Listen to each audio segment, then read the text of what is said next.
Thank you for tuning into Stampscaping 101. This is a video on lighting schemes within a scene and how to oscillate your light and shadow throughout a scene to give it a more varied, rich surface. These are 5 scenes that I've used from the recent stamp sketches from the video series on scale and perspective and stamp placement within a scene. And I've finished them off just with the use of gray and black because I just want to kind of focus in on the establishing and kind of rendering of shadows within a scene, okay? And when I'm talking about the oscillation of light and dark within a scene, I'm just talking about leaving some areas light and making some areas darker, okay? The darker areas enhance the light and vice versa, okay? But in a scene like this one right here where we had just a mono textured, a uniform textured cloud texture around this moon. I've established this moon as something very light, but I've added some tones within these clouds here just to vary it and to give it a little bit more depth and tonal variation, okay? But as you'll find within all of these scenes that I do, it really isn't quite as important about where you place your shade as long as you keep some areas light and, have some areas darker, okay? It creates that oscillation. There are certain things that I work around in these scenes, such as my, sources of light, in this case, reflected light, okay? And things like structures within a scene. I tend to leave my rooftops a little bit lighter, and I make my vertical edges a little bit darker. I do that for the purpose, I didn't show this in the video, but let's say this is a structure right here, a house or something like this. Well, this is the same color orange as there is on the top of it, but if you see, if this stamp pad is top lit, it is lighter on the top and darker on the edge. Same thing with this white top right here. It's lighter on the top and darker on the edge. So there are a few different things, light sources, reflected light, and structures, within a scene, cabin, where I'll leave certain areas lighter. If there's some subject matter, I don't want to take the area around it and make it too much darker. But for the most part, the way that I approach this rock in here, or these clouds down here, I just leave some areas lighter and I make some areas darker. You'll find that that's pretty much the basis of every area within a scene, no matter what type of texture it is. Rocks, grass, water. There's variation in terms of a streak of tone here or there. And that's all you need to really do to establish this oscillation of light and dark within a scene, giving it a more varied surface and a rich surface in terms of texture. But in this case, when you add a little bit of shade, you're talking about the establishment of light when you add shade into a scene. So, very simple approach to all of these, done in a very simple manner in terms of grayscale. I could certainly do these same types of lighting schemes with color, but let's just focus in on value within a scene and not think about things like temperature and intensity of colors. And plus, by doing this, each card probably takes like 5 or 10 minutes to completely establish a lighting scheme when we're working in such a simple palette of your grayscale, in this case gray and black. Okay, so anyways, I hope this video comes in handy for those either new to scenic stamping and they want to kind of learn about scenic lighting or the use of shadows within a scene, and hopefully this will come across as what the process really is, and I believe it's a very simplistic one as far as the way that I approach it. The end results hopefully look rather complex, but you'll see that there really isn't as much to it as it might look in the end result if you approach it in the manner that I do. And that's just leaving some areas light and kind of making some areas darker. One of the big things that people run into, I should say, before I start this video, because I didn't mention it in the body of this video, is that when any time someone says that they are having a hard time with lighting, a lot of times they say, I got the composition down, I know how to put all my scenes together. Lighting is the thing that I, just can't do. The thing that is the common thing in all of their scenes is that they just don't leave some areas light. Okay, so this whole area becomes very dark. The whole cabin becomes one value of brown because they're approaching it more of in terms of like a coloring book style of thing where they're filling in the whole thing. Okay, so if you leave just some areas light like this, it could be just that little bit of light within that rock. That's your lighting. If you make the whole area dark, then it's not so much lighting in there. Okay, if they tone in everything around that, okay, and don't leave, a little bit lighter and darker, that's where you eradicate lighting. So when someone says that they're having a hard time with lighting, it just means that they're doing too much. If you do a little bit less and leave some areas untouched or just with some lighter tones only, that's when you'll establish your lighting schemes. Okay, so don't color in so much with your darker tones. Okay, bring in your lighter tones into it, establish it, and keep your darker tones kind of on the perimeter or just in very select areas such as shadows and at the base of things like structures or something like that. Okay, so anyways, hope this comes in handy. If you have any questions, drop us a note in the comment section or drop us an email. Okay, I thought we'd explore lighting in scenes today, and we have the perfect opportunity to get into some aspects of value, the relative light and darkness within a scene, through these compositions that I've been doing over the past few videos, like these stamp sketches, okay?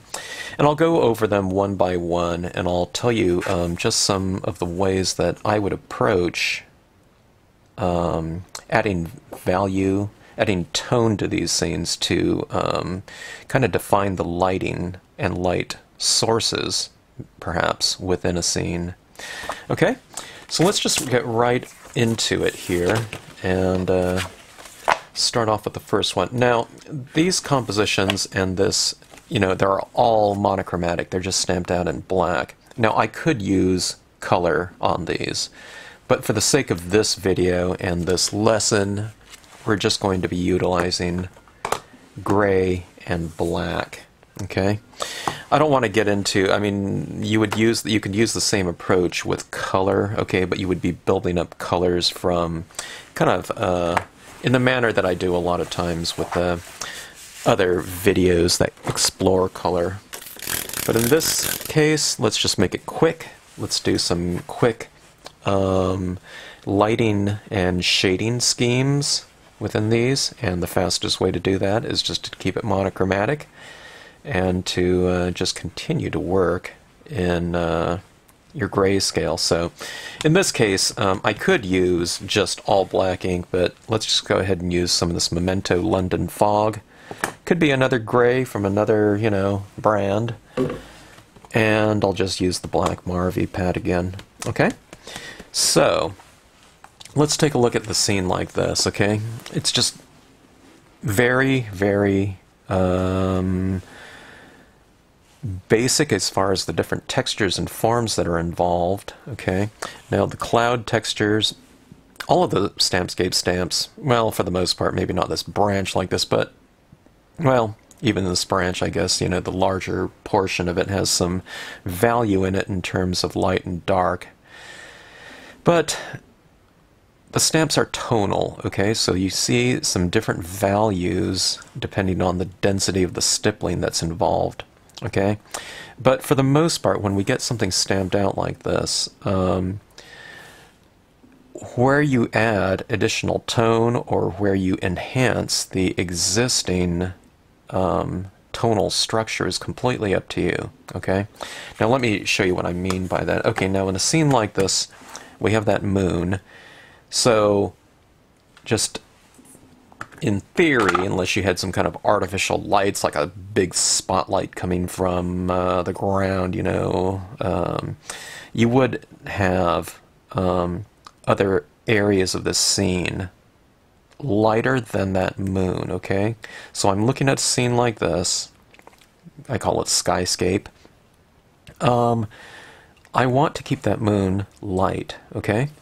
So in order to make that moon even lighter by contrast, in other words, if I want that to seem even lighter, I have to take the area around it and make it a little bit darker, okay? Now, going back to what I was saying, what you choose to tone in is just completely up to you, okay?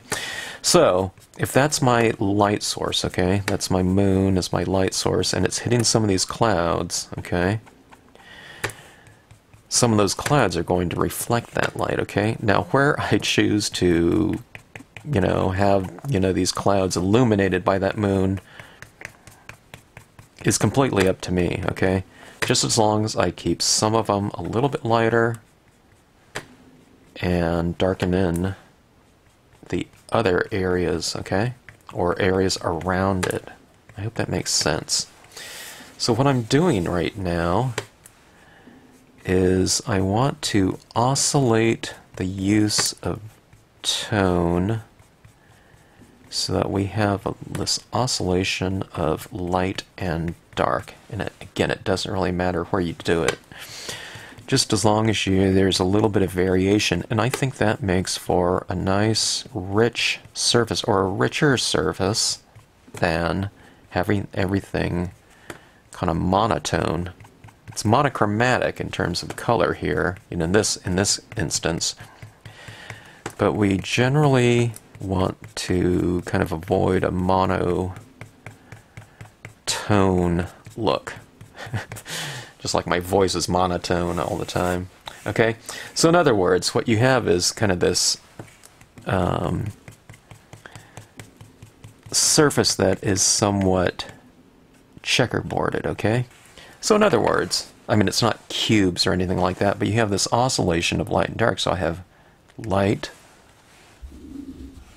light, dark, light. This is light in here. Dark, light, dark, okay? So in other words, it's just kind of, there's no right or wrong to this either. Just, you know, because who's to say, okay, if that moon is light there, then is that light over there? Is that, you know what I mean? It doesn't really matter. In this case. Now, if I want to get a little tone over that moon, you know, just so it's not so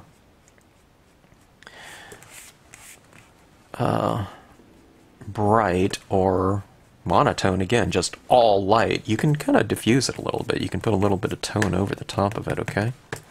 Alright, now this gray is kind of a nice one to start off with because it's a fairly light gray in value.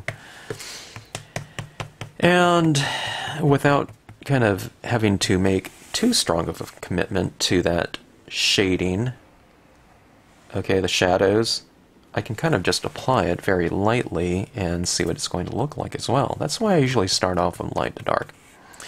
Not always, sometimes I'll just go in with straight black ink and I'll do the same type of exercise, but it's kind of nice to build it up gradually. Okay, now what do I do with the black? I'll just go in and reiterate this, okay?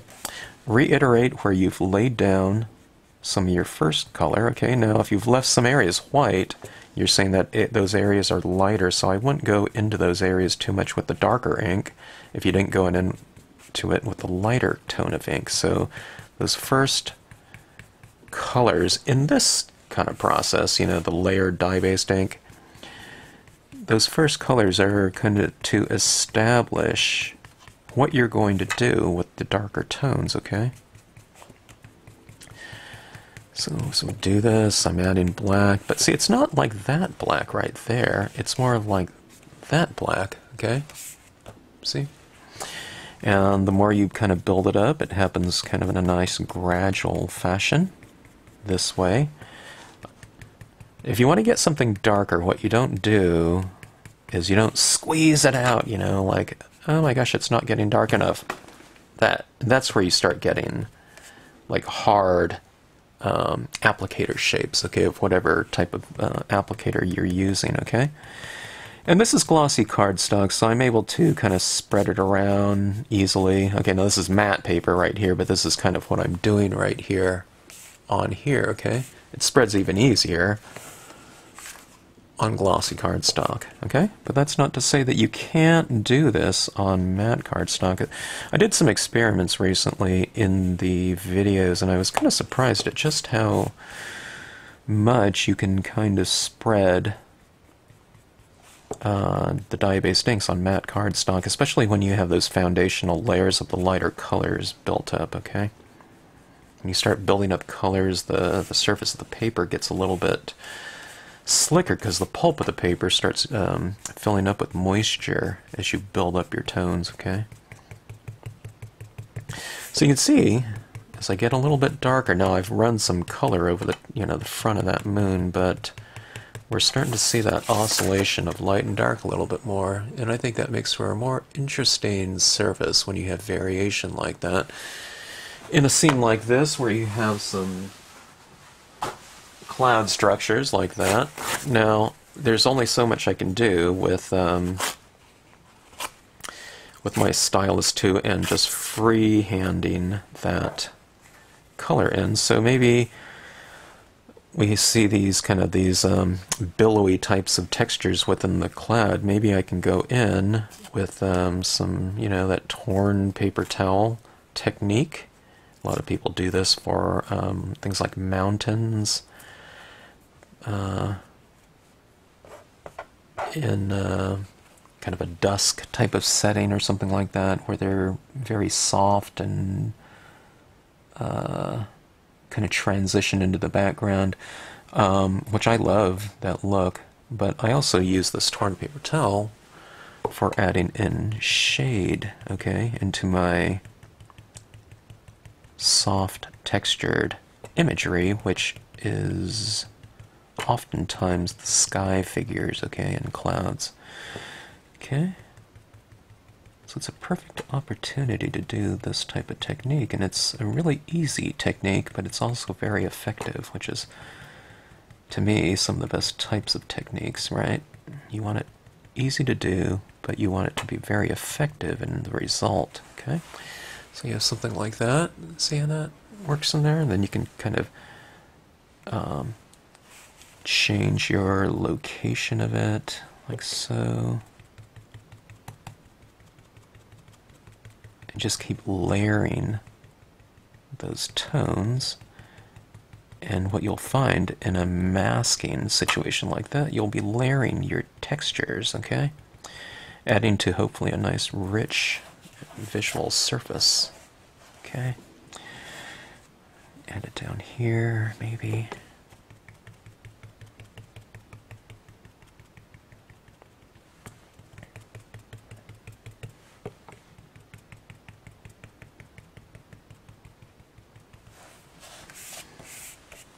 Okay, let's come up top.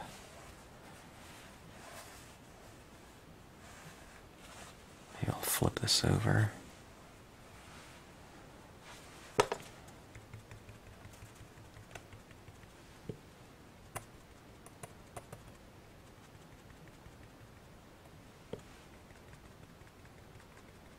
So I couldn't get this edge that I'm kind of defining with this shadow, the shading behind it, without some sort of masking device. And you saw how easy it was to create this particular mask. You just rip a paper towel.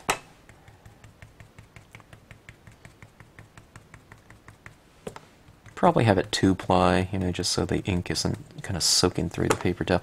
I have to switch this out after a while because it, you know, it starts soaking through, and sometimes I can get the, you know, that type of texturing, you know, that's, I think that'll focus in. Will it focus? There, kind of. Anyways, I get, yeah, there we go. I get that kind of texturing sometimes showing up on the paper if I use my you know, that tear too much. But anyways, this is a really fun technique right here with that mask.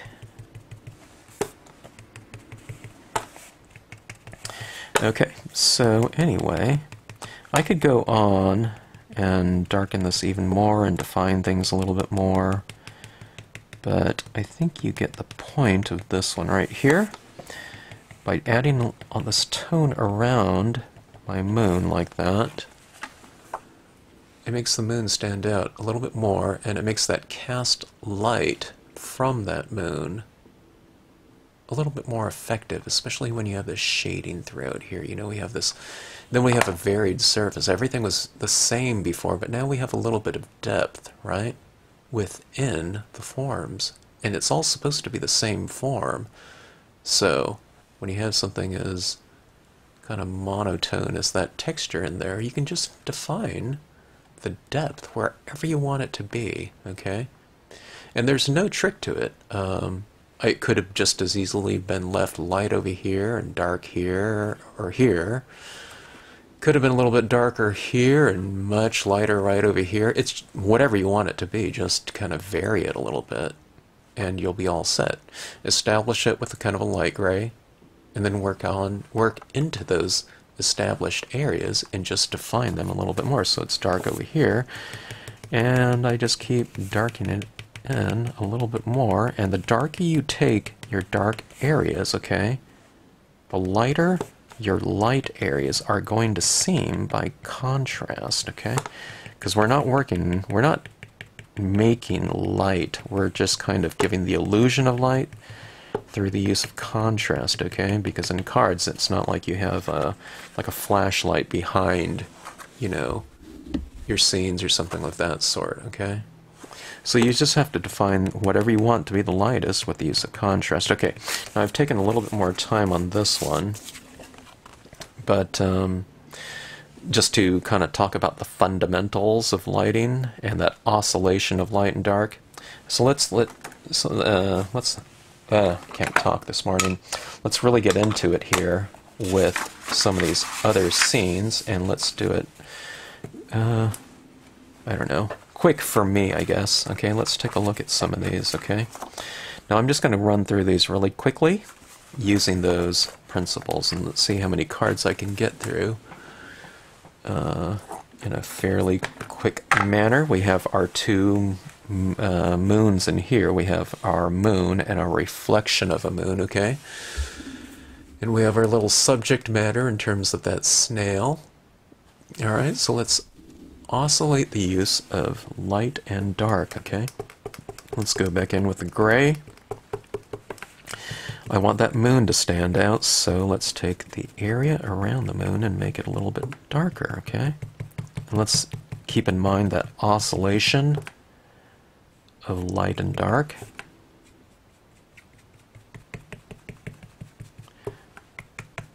Memento gray. A lot of the grays, or I'd say just about all the Memento colors, unless you're talking about something really dark, they're very forgiving. Now this London fog is not a dry pad, but it is very light in value, so even if you use the most horrific type of technique and just go like this, okay, it's not really any big deal, especially in glossy cardstock, because you can kind of just spread it out. But, you know, I don't see like this huge, you know, very obtrusive looking visual of a, you know, a pear shape application of color down there, okay? Because it is very light.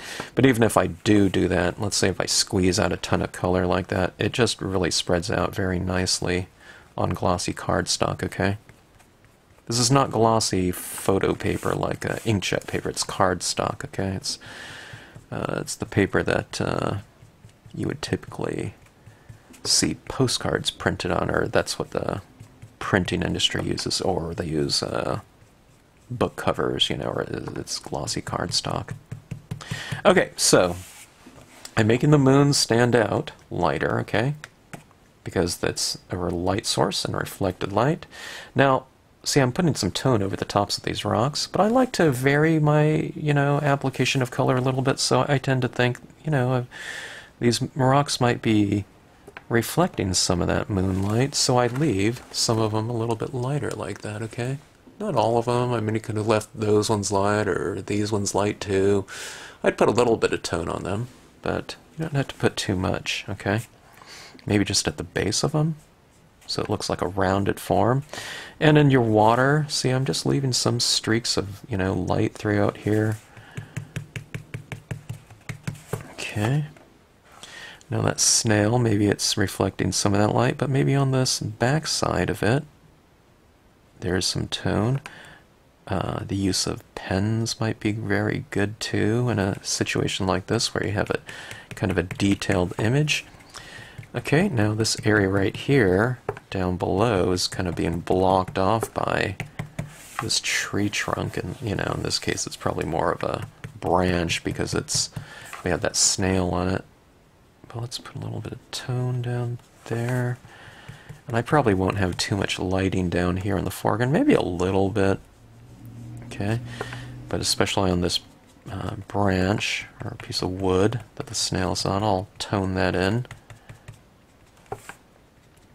We have that rock over here. I like to put some shadows at the base of things in the water, so these rocks will be casting some shadows.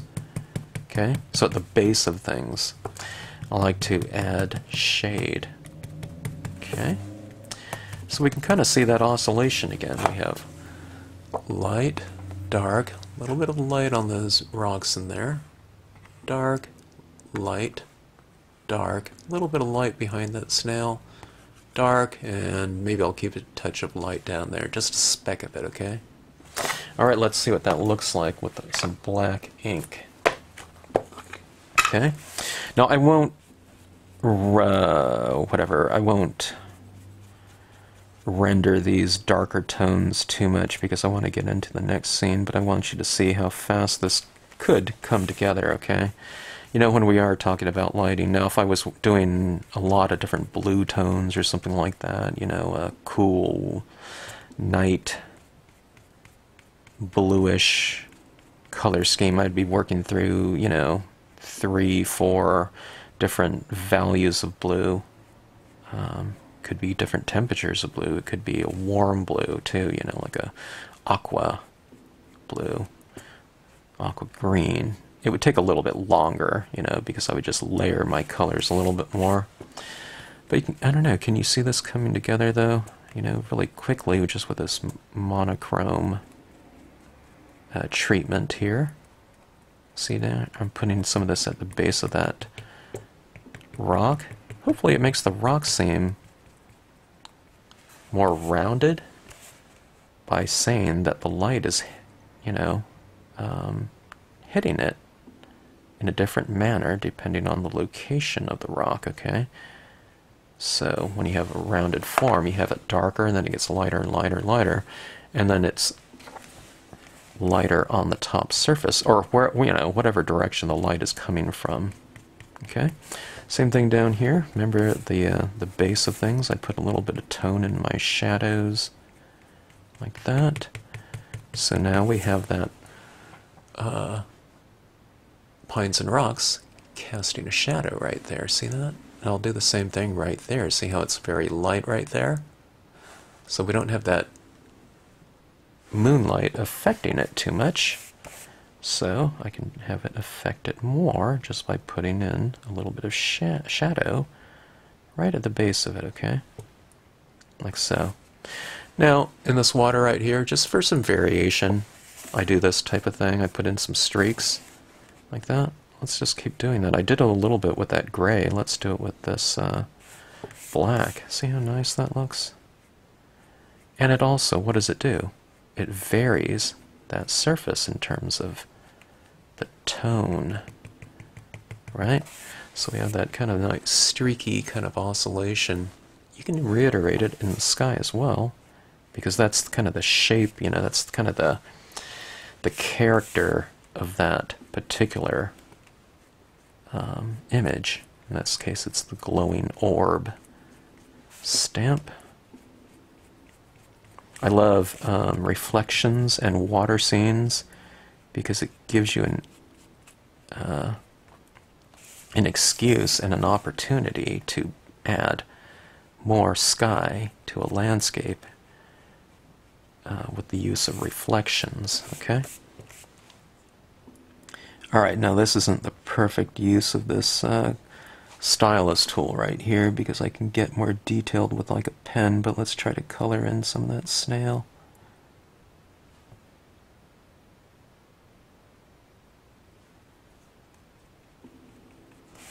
Okay, so that snails has a little bit more of a shadow on the back side of it. I kept a little bit of reflected light on the top side of it. Let's see how that looks. And let's see, let's get a little bit more streaking action in that water. Deeper shadow here. Okay, but that looks pretty good as far as the tones at the base of the rocks here, casting some shadows maybe. Putting in some shadows at the base of kind of your main objects too, kind of anchors them. It makes them sit in the scene more. It gives them kind of a visual weight. Okay, so there we have it. Dark. Well, it's kind of dark on the perimeter, but it's dark, light, dark, light, dark, light, dark, light, dark, light. So this is just a, you know, quarter-page card, but you can really oscillate that use of light and dark, right? Sometimes a beginner would keep this whole thing. They would just have it dark on the outside and lighter on the middle, which is fine, right? But if you add in those little streaks here and there, it kind of breaks up that one area of lightness if you just kind of kept it all light in the middle and it was just dark out here. But just break it up a little bit, and this goes from like a beginner, you know, card. 2 or 3 streaks, and that's advanced, right? And that's very easy to do. Okay. That is that. Alright, let's see this card right here, okay? We have this Blooms and Bridge stamp, we have a cabin, and we have the subject matter right here, okay? All three very strong visual components, okay, in terms of things that we might want to keep somewhat in view. In other words, I don't want to just completely darken in any of these particular areas because they're all key elements in terms of kind of your visual anchor points, things that would draw the viewer's eye. Alright, now on this one I don't have a formal sky figure, a moon or sun, stars, something like that, the Milky Way. Alright? So I'll show you how I do that. You know what, you saw my treatment of this water down here. I like those little streaks in the sky for variation rather than just to keep it toned in or just to keep it all white. I like to vary it a little bit. So I'll put a few little streaks in it, and again I'm just starting off with this gray. And again I'm just doing this in the gray because it is an easy one to do and it's very quick. You can certainly use some blues or something like that. Alright, now on structures, I like to keep my rooftops illuminated, okay? I'm saying that the light is coming from above. It doesn't always have to. You can have it coming from the side or something like that if you want to, but most of the times I have them top lit, okay? So I'm just going to add some tone around it. If you're doing a brown cabin, you'd use like a pale beige or something like that, brown, to tone in the sides with. What do we do with the objects? We anchor them down with some shadow around it, like that. See that? So now that cabin seems a little bit more rounded because it's darker on the side and lighter on the top. You can't see it too much probably in this video form, but once I hit it with the black, you'll be able to see it a little bit more. Okay, so we have the lady on horse right there. I'm going to keep her in view with, you know, I don't want to tone everything around. I don't want her to stand out a little bit, so maybe leave that little area light. Here's these trees. Maybe they can be casting a little bit of shadow. Okay, put a little streak in there. We have these flowers down here. maybe I will keep those somewhat illuminated. I'll put a little bit of tone around them. I don't have to be so careful and say, oh my gosh, I got, you know, some of that tone on a petal. You know, it's not really like that. Keep some of your meadow area, your grassy areas light, making it look like some light is hitting it, you know, in some areas, like here and here. I toned in quite a bit over there, but this little area right here is light. So again, it's just that oscillation of shadow. Where you keep it is completely up to you, and there is no right or wrong, thankfully, to where you put it. Just leave it somewhere. Okay, this is a bridge right in here. Wooden little bridge or whatnot. I'm going to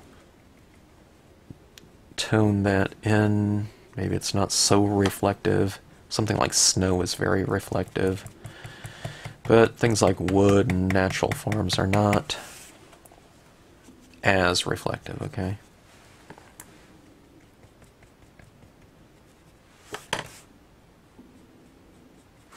So we'll do something like that. Okay.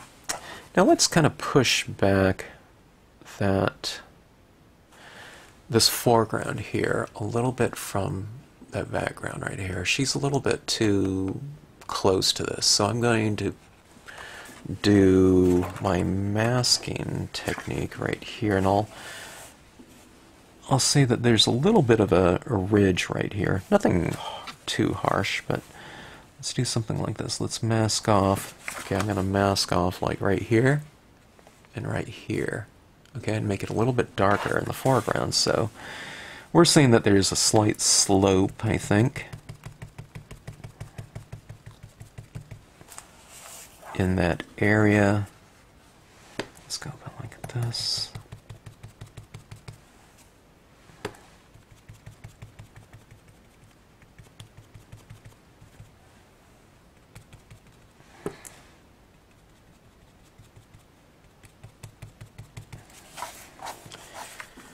Okay, so something like that. It's not really established too much until we get to the black. Okay, so we have this oscillation. We have kind of dark, light. I don't know. I could put a little bit of tone right there, but darker on the side of that cabin, lighter on the rooftop. Maybe I'll put a little bit of tone in that just so it isn't so stark white, you know. Some shade down here, shade in here, a lighter in here. Okay, something like that. Let's go to the black and start defining that a little bit more. Okay. All right.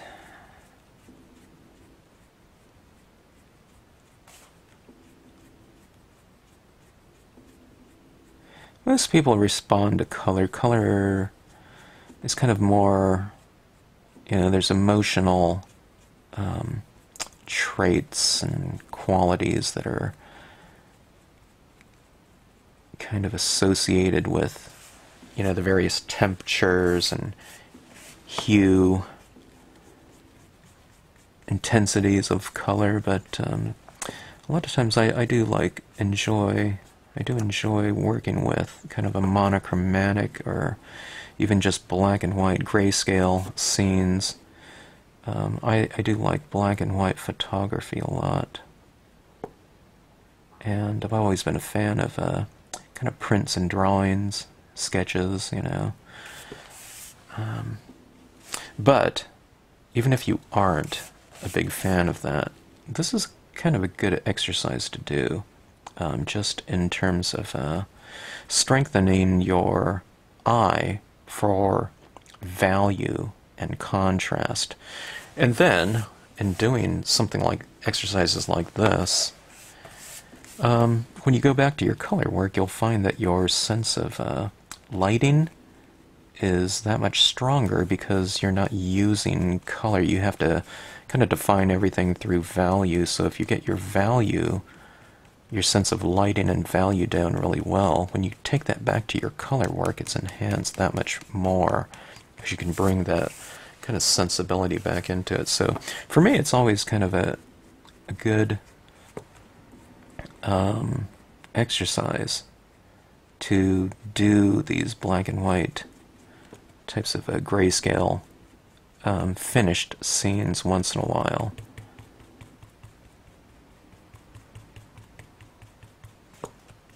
Just to exercise that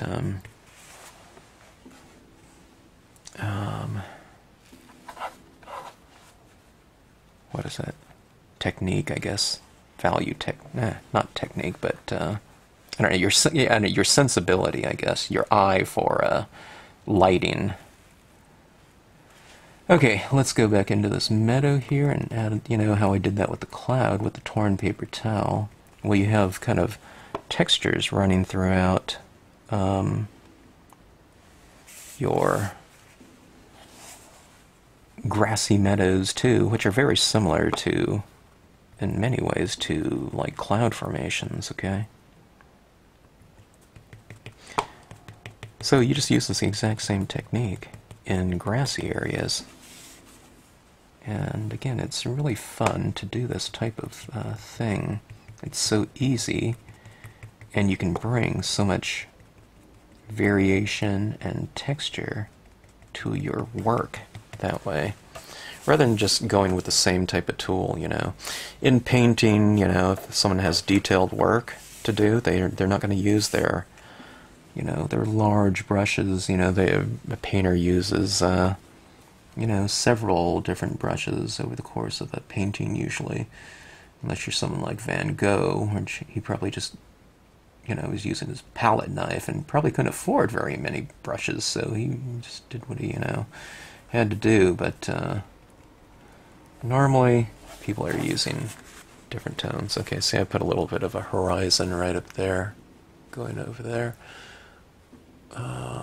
A little bit of let's split that up, a little bit of variation in texture. Okay, put this down like this, add a little tone back in here, about like so.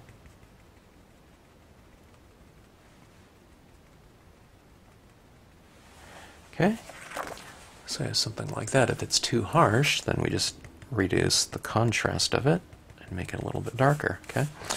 All right, let's go in here. I don't want to spend too much time with this though, but we have those little boards within that bridge. Okay, and I can put a few streaks, like a alcohol pen, gray pen, or something like that would probably be even more effective in here, because I can get into that texture right there and add very specific applications of tone. In this case, if it were a color piece, I could add more variations of color. Okay, let's get a little bit of variation on this rooftop, just so it's not all white. Okay, deepen the shadows around my object there, my structure, to really anchor it down into the scene. Put a little bit of a shadow underneath my horseback rider. Okay, so we have something like that.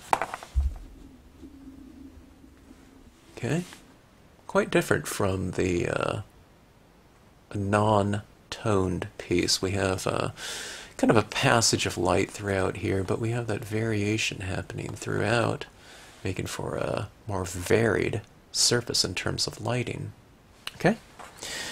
Alright, so we have our 3 so far, but I hope you're seeing some of the patterns, you know, in terms of the approach of how to do that. Okay, let's see. Here's a real easy one here. We have our ledge that was just stamped out to create a framework around whatever you want to put in there.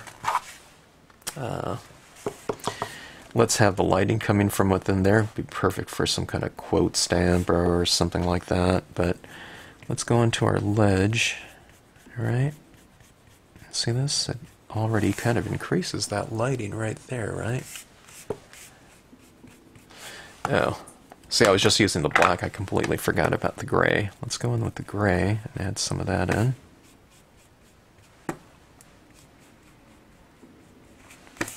Do I like to vary it again? See that? Doing something like this. I'll show you what I did right there. See that? I just kind of put a little tone in the back of that rock. So there's tone right here, tone on the back of that rock, making that rock stand out a little bit. Okay.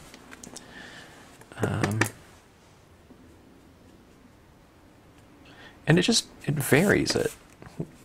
Is there a right or wrong to certain rocks? Absolutely not. You can choose to do whatever. So here's some rocks right here, maybe closest to the light. And you can leave that one, you know, lighter. So it's whatever you want to do. Just vary it and kind of do a little checkerboarding, as one of my instructors used to say. The instructor that drove me up the wall, but the checkerboarding was always a really good tip, you know. Okay. And that wasn't live drawing, that was, you know, drawing figures, you know, in class.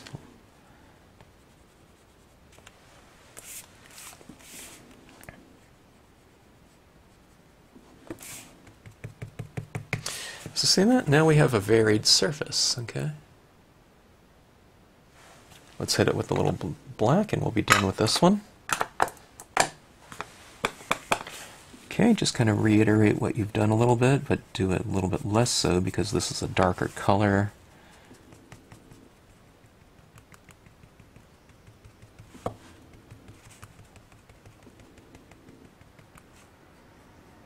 So we're creating that oscillation of light and dark throughout here.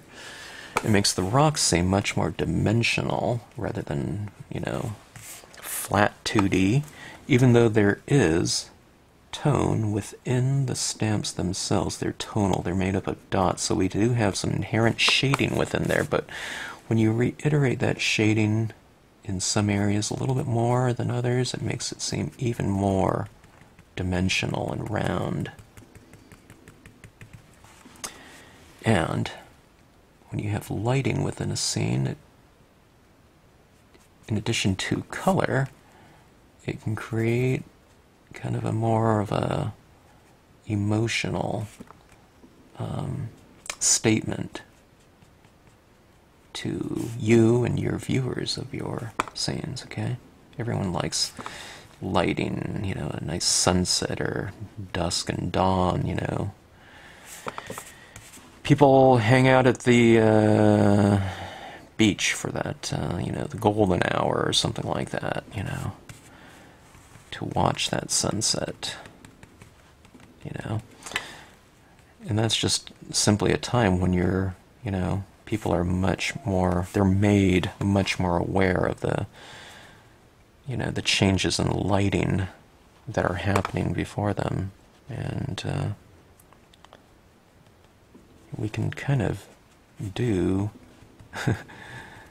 that same type of aspect, I don't, you know, that's happening at whatever time we want to depict. Okay? Alright, so oscillation of light within those rocks, it changes it quite a bit, doesn't it? Which side is up and which side's down, you know? Doesn't really matter, does it?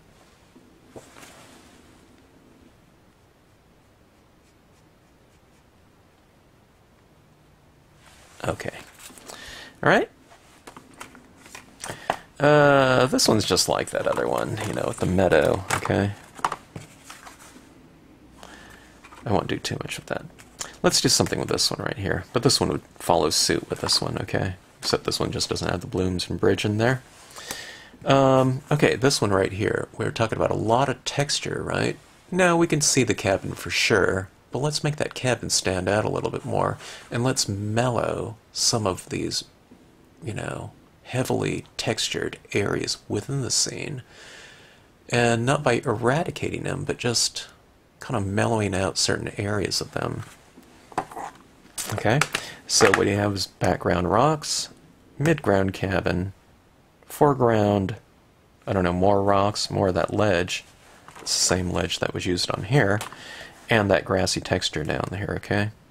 So, first and foremost, I see that cabin as being kind of the main subject matter within the scene as far as a visual anchor point, okay? So, that being said,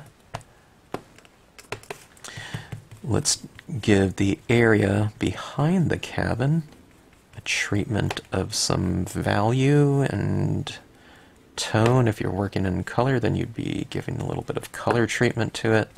But remember, those rocks behind there, maybe don't just color them at, you know, in a monotone manner. Maybe leave some light and some dark, you know. But for the most part, I'm kind of making the area around it a little bit darker, okay? Now, at the base of that cabin, or on the sides of the cabin, the vertical edges, let's give that a little bit of treatment of some tone, okay? So it makes the rooftop stand out much lighter by contrast. It's not standing out much lighter, but a little bit lighter because this gray isn't too dark, okay? Alright, here's this grass. Where do you keep the grass light and where do you keep it dark? It doesn't really matter. Just leave some light and darken in some other areas, okay? But leave some of it light, just so that you have that variation working in here. Here's this foreground ledge, the same one that's used in the background. And let's leave some of it light and some of it darker, okay?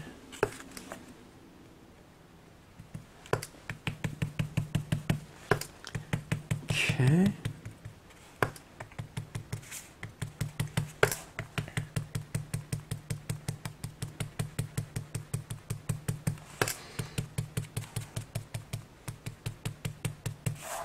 All right.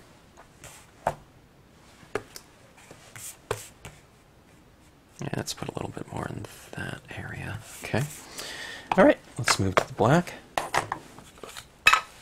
Let's just reiterate what we've just done. Maybe a little bit more sparingly to begin with. Okay.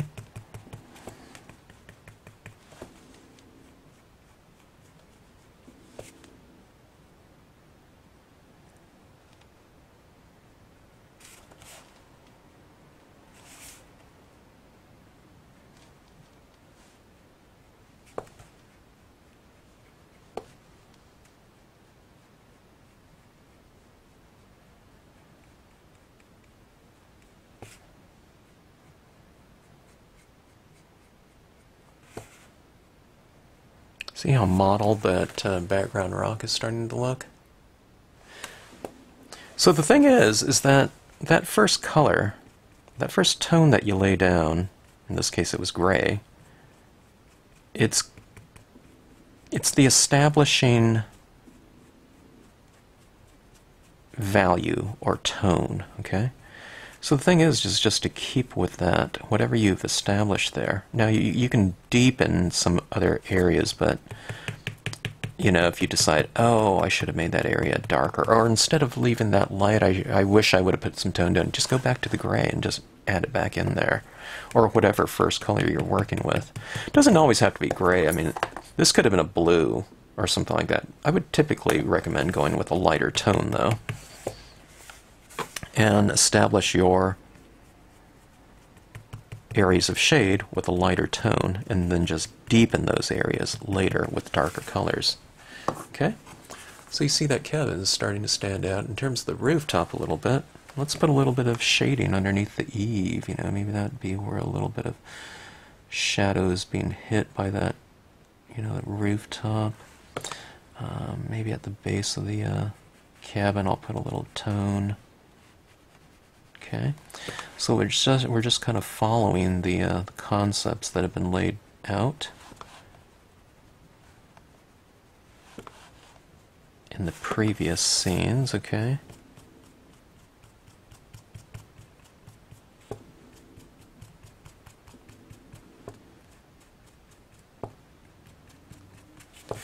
Okay, darkening in some areas. You can go with your rip paper towel.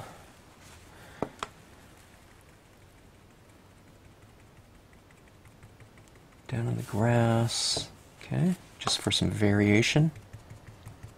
I put in some streaks just like I did on that first scene with the water, but you know, you can go back into this one and add that grassy texture with the use of a torn paper towel edge. Okay. All right. So there we have a little bit of variation in lighting. This is a little bit too light down here. Let's knock that down a touch. That grass, okay. Let's put a little bit of grayscale over the top of it.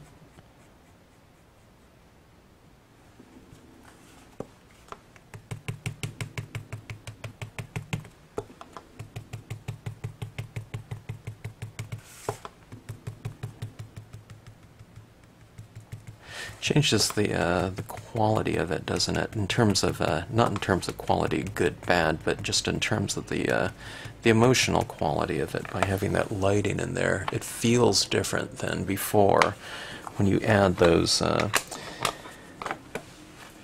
shadows to a scene and create your lighting scheme.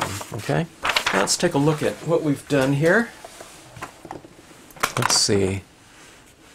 I don't remember pausing this video, so we're looking at 50 minutes here, and I talked a lot about certain things. I could have gone faster, but and like I said, I could go with a monochromatic scene like this and add color to it. Even at this point in time, it'll look different than if you just added color from the beginning and didn't go so grayscale on it. But you could. But we have 5 cards here, and for the most part, speaking from a tonal aspect of it, in terms of light and dark, they're pretty well established in terms of as far as you would need to take them. Like I said, color takes longer because if you're working through multiple tones, then you're adding a lot more ink to a scene. But just in terms of being able to establish a lighting scheme within a scene, it can come about quickly. You're just doing the same concept. I mean, there's going to be different compositions, but the concept of it all can stay the same. And as far as the treatment of it goes, it's just a matter of, where do you add in those intermediate little areas? So for the most part, like this scene right here, we have this big area of light, and then it just kind of gets darker on the outside edge. But you just vary it a little bit. There's darks and lights within that really skinny little strip, right? Right up in here, here's the same type of thing. We have these areas of light and dark. Even in this area right here, there's light and dark within the cabin, but it's the same concept as this rock. You vary it. On cabins and structures, though, what I like to do is I like to keep the rooftops light, right? So it looks like the light is being, the object's being top lit. Right here we have this different object running into here, and there's a little bit of shadow in here, so instead of, I put little streaks going across there, but for the most part there's a little bit of shadow in here. The same thing as I would put a little bit of shadow at the base of my other types of objects, okay? But there's an oscillation in all of these, okay, between light and dark, okay? If you have a formal sky image, source of light, sun, moon, stars, whatever, then you just take and put a little bit of tone around them. But for the most part, you leave them fairly light, okay, the white of the paper. Sometimes it's too stark, so you just put some of your lighter tones across it, and that changes the kind of mood and spirit of it by not having such a harsh light in it, okay? Like a foggy day or something like that, you're not going to see a lot of super bright values, or super light values, I should say. Okay, but reflective sources. If I had a cabin up here and the rooftop was light and there was a reflection of it down here in the water, I'd try to keep that area of the reflection light as well, okay? But dark, light, dark, light, dark, light, dark, light, dark, light. See that? Same thing's going on in this little area right here. Light, dark, dark. Even if it's a really small area, okay, you can do that. And where you do it, it's just completely up to you. I usually start off with like heavier objects, like super large rocks or something like that. I'll anchor them with a little bit of shadow. But where you keep your areas of light within a scene, you know, or an object, doesn't really matter. It's just as long as it's there. I'm just going for variation, okay, in light and shadow. I'm not really thinking like in terms of, okay, if the light is coming from here, then where would that rock be lit? I don't think that way at all, okay? Unless it's a rooftop or something very formal where I don't want it to get obscured. Like, in other words, if I colored out that cabin completely with tone, you wouldn't be able to see it as much, so it wouldn't be as prominent of a visual anchor point. People, you know, I mean, I could do a gigantic scene. Let's say it's 10 feet by 10 feet, okay, and it's all grass and trees and textures. If you put a cabin in there, or if you put a little person, you know, when that viewer of that scene came to like a structure like that, it would be like an anchor point. They would go back to it again and again, and if they walked away and came back to that scene, that landscape, they would probably zero in on that cabin first. So you want to do things like these man-made objects or people or animals. You want to kind of keep them in the light. That's my thought, at least, unless you want to obscure it, you know, and say there's a cabin over here and here's all this stuff and here's this little elk over here because they like to hide and it's shy. Unless you're making a statement like that, you know, then do put it in the shadows. But for the most part, you keep those structures somewhat illuminated in some area, and it makes them seem more three-dimensional that way too. Okay, so anyways, 5 scenes, and I don't know, I think this first one took a little bit longer because I was talking about some of the concepts, but you can really establish your lighting schemes very quickly, and it's an easy thing to do. Kind of if you approach it kind of in an easy manner, okay, keeping some of these concepts in mind as far as the oscillation of light and dark, okay? So you don't need to stress about really too many particulars, you know, like where do I keep that rock light and which one should be dark, you know? You could think about it in terms of something like that, but I really don't. All right? I just have some of it light and some of it dark. Same thing right around here, okay? All right, or in all of them. So anyways, I hope that this video comes in handy for those that are looking to kind of get their lighting schemes and notions of it down in an easier manner and how to approach your scenes. And if you have any questions, leave a note in the comment section. Hope you enjoyed it. Thanks for watching.